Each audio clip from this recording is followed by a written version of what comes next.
My mother-in-law has spent our entire relationship treating my husband more like a partner than a son, and after she showed up to our baby shower in a white dress and told my family I had baby-trapped her boy, the family sit-down that followed uncovered something that ended my in-laws' 30-year marriage in a single afternoon. My mother-in-law has spent our entire relationship treating my husband more like a partner than a son, and after she showed up to our baby shower in a white dress and told my family I had baby-trapped her boy, the family sit-down that followed uncovered something that ended my in-laws' 30-year marriage in a single afternoon. Posted by you/burned-out-bride-91. I'm shaking as I write this, so forgive the typos. I, 25F, have been with my husband, 28M, for 5 years, married for 2. His family has always been welcoming. His dad, 56M, is one of the kindest people I've ever met, and his younger sister, 24F, is genuinely one of my best friends. The exception is my mother-in-law, 54F. My husband warned me before I even met her. He said his mom could be a lot, and that she had a hard time with him dating. I thought he meant she was protective. I was wrong. The first time I met her, she looked me up and down and said, "Oh, she's cute, but you can do better, sweetheart," in front of me, at dinner. My husband shut it down immediately, but it set the tone. Some other examples. She insisted on sitting between us at every family dinner for the first year. She called him a minimum of 6 times a day, and would cry if he didn't answer by the 3rd ring. She told extended family I was just a phase. She showed up unannounced to our apartment at 11 p.m. on a Tuesday because he hadn't called her goodnight. She once grabbed his face at a barbecue and kissed him on the mouth, and when his sister said it was weird, my mother-in-law said, "I kissed him before any of you existed. I have priority."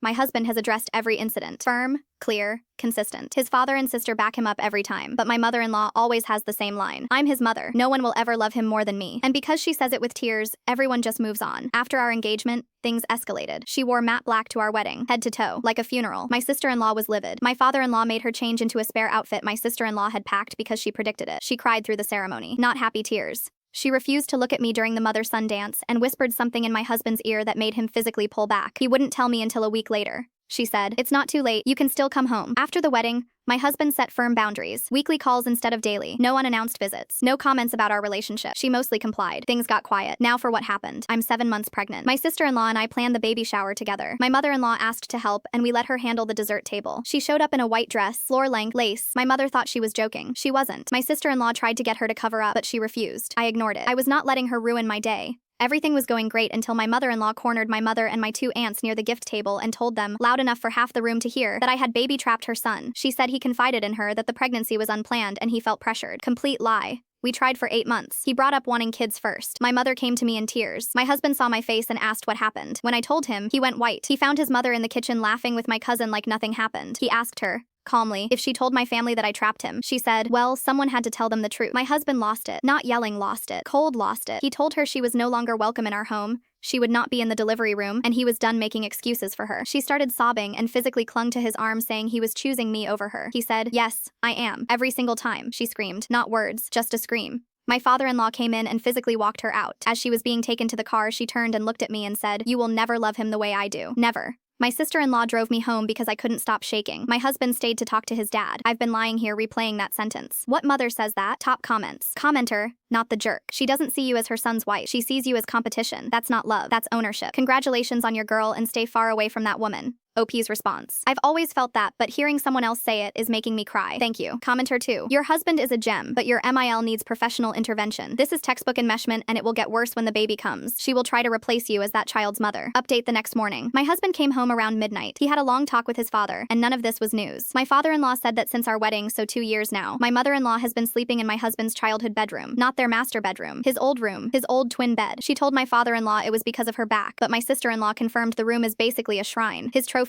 his college clothes, posters still up, nothing touched. And she keeps the door locked during the day. My father-in-law hasn't been allowed in there in over a year. My husband looked sick when he told me. His sister has been begging their dad to deal with this for over a year. He kept calling it empty nest syndrome. My father-in-law, sister-in-law, and husband are sitting down with her today. My father-in-law's sister is a licensed therapist and agreed to mediate. She's known my mother-in-law for 30 years and was the first person to use the word enmeshment with my father-in-law. My husband doesn't want me there, and I agreed. My sister-in-law is going to text me live. Second update, the sit-down. This happened a few hours ago. I need to write it now before I lose details. My sister-in-law texted me in real time and called right after. This is what was said as best as I can reconstruct. Everyone sat down. My mother-in-law immediately apologized for the baby shower and said she'd been emotional. My father-in-law said this wasn't about the baby shower. It was about a pattern. My sister-in-law said, "Mom, you sleep in his bed. You wear his old sweatshirt. You call him more than you call your own husband. You told his pregnant wife she'd never love him like you do. We need to talk about what's actually going on." Long silence. Then my mother-in-law said, "You wouldn't understand. None of you had what we had." My father-in-law asked, "What did you have?" She said, "A bond. A real bond." He was the only person who ever really saw me. My father-in-law very quietly said, "I have been sitting across from you for 30 years. She didn't respond.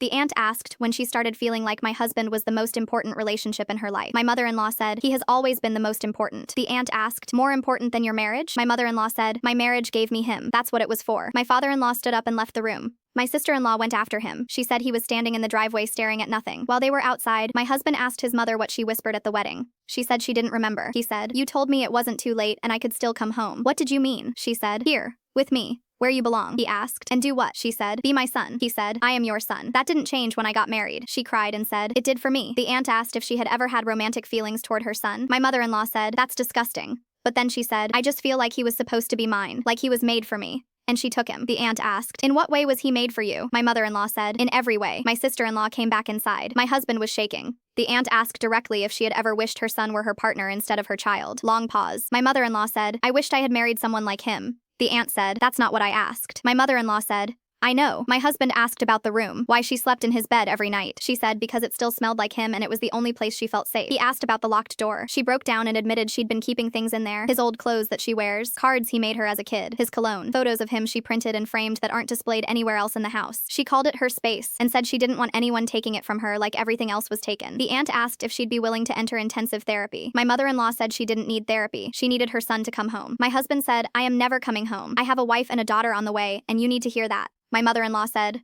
a daughter? He said yes. She said, you'll understand when she's born. You'll understand why I can't let go. My husband walked out without another word, went to his dad's car. They talked for 10 minutes. Then he drove home. He walked in and just held me. Didn't say a word for 20 minutes. Then he told me the last thing. After he left, my father-in-law went back inside and asked point blank, was any of it real? Their marriage. Any of it. And she told him the truth. She married him because she wanted a son, not a husband. A son she could love properly because her own father never loved her. And when that son grew up and chose someone else, everything she'd built herself around collapsed. My father-in-law is at his sister's tonight. My mother-in-law is alone. My sister-in-law is in our guest room. My husband is sitting in the nursery staring at the crib. He said he doesn't know how to be a father to a daughter when his own mother couldn't tell the difference between a son and a soulmate. Last update. My father-in-law had divorce papers drawn up this morning, 30 years gone. My mother-in-law called my husband nonstop. He blocked her. She called me. She said, I hope your daughter does to you what you did to me. My husband heard it on speaker. He took the phone. I only caught the end. You don't have a son anymore. My sister-in-law contacted my mother-in-law's therapist directly. The therapist said this was consistent with patterns she'd been trying to address for years. Years. She knew. My mother-in-law agreed to go to an emergency session, but only if my husband promises to call her once a week. He said no. Top comments. Commenter. My marriage gave me him.